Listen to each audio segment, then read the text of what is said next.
अकोल्यात gay dating ॲपद्वारे पुरुषांची फसवणूक करणाऱ्या टोळीचा पोलिसांनी पर्दाफाश केला आहे।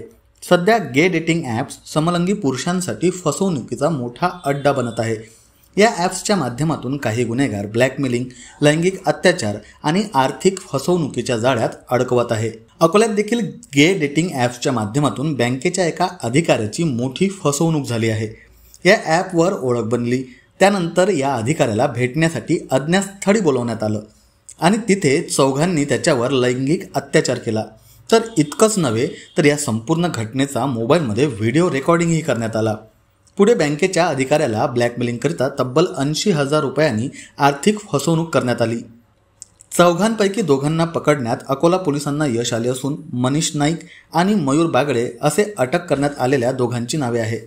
पोलीस खदान हद्दीमध्ये एक बँक अधिकारी आहे। त्या बँक अधिकाऱ्यांनी एक सोशल मीडियावरून एक ॲप इन्स्टॉल केला होता।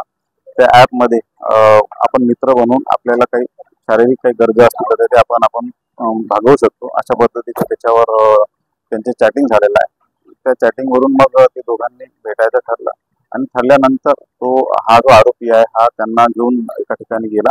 तिथे मग त्याचे मित्र आले, मग त्यांनी काही त्या ठिकाणी कृत्य केल्यानंतर त्याचं चित्रीकरण केलं। ते सर्व असले चित्रीकरण असल्यामुळं मग या बँक अधिकाऱ्याकडून त्यांनी त्याच्या अकाउंटमधले पैसे जवळपास 80,000 रुपये घेतले आणि त्यानंतर त्या चित्रीकरणाच्या माध्यमातून त्याला पुन्हा खंडणी मागणे सुरू केलेलं आहे।